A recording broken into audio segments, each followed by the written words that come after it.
What's up, everybody? Welcome to Podcast Now. I'm Alex, and this video I want to talk about another Xbox game coming over to PlayStation, and then the rumors of potentially an even bigger one. I would actually say, although maybe not directly up my alley, or even maybe viewers of the channel, this is still a pretty big one, right? Forza Horizon 5.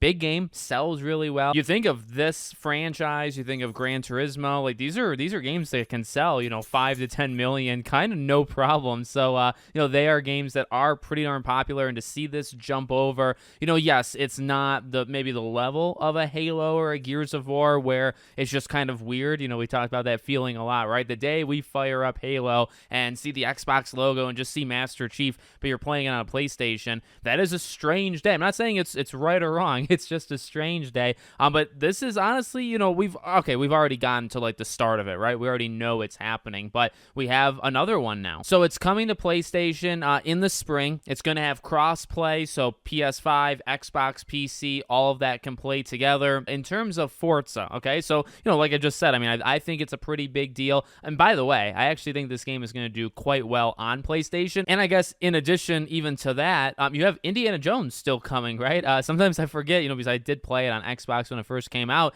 That's a game you imagine the next couple months that also makes its way to PlayStation. So that's the first thing I want to talk about. But then Jez Corden over there. Now, we talk about him a lot. He gets things right for sure. He also gets things wrong. He had said, I think he was responding to a post that was talking about kind of those big Xbox franchises. Again, going back to what I said earlier, where it's like these are just going to be, kind of different, when they make their way over on PlayStation. So I think it was actually Okami on Twitter that was mentioning them, and then Jez said it's going to be the Halo Master Chief Collection as the first one. Now, he doesn't say if it's like imminent, like coming out in the next day or two, but it seems like of the big, like, if you think a Gears of War thing is coming, or the next Halo game, or maybe bringing back an old Halo game or an old Gears of War game, right? It seems like specifically Halo, the Master Chief Collection, that is going to be, again, in terms of those big Xbox franchises, that's going to be the next one on PlayStation. It's just, the tides are turning, or things are just changing up. Phil Spencer in an interview a couple days ago, right, was asked, I think point blank,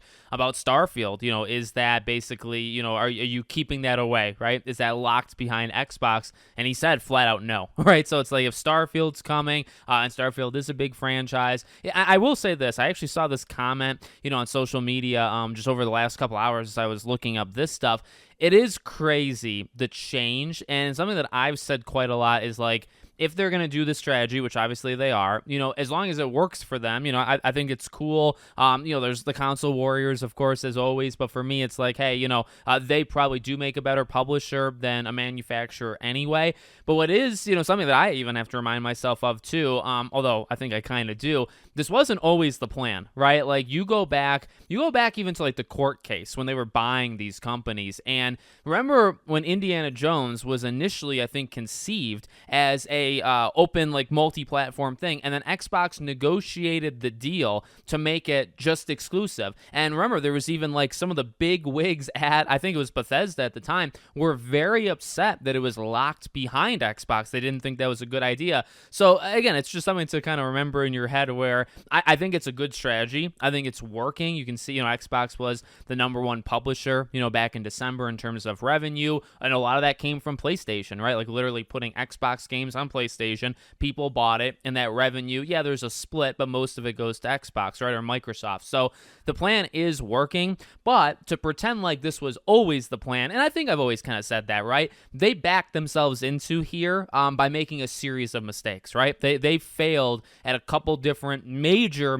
moments in their history in the last 10 or 12 years, and now we're here. And I actually kind of think this is better off, which is ironic, right, that like they failed so much that it actually ended up working out at the end, because they almost tripped into the solution, right? And now here we are with Forza. I think it's going to do really well on PlayStation. Indiana Jones, we'll see. I hope it does really well, because I think it's a fantastic game. But I think Halo would sell. I think Gears of War would sell. So you keep putting these games on PlayStation, I do think you're going to be making like a significant amount of money from them. So again, this is the plan. I support this plan, but to pretend like this was always the plan, no.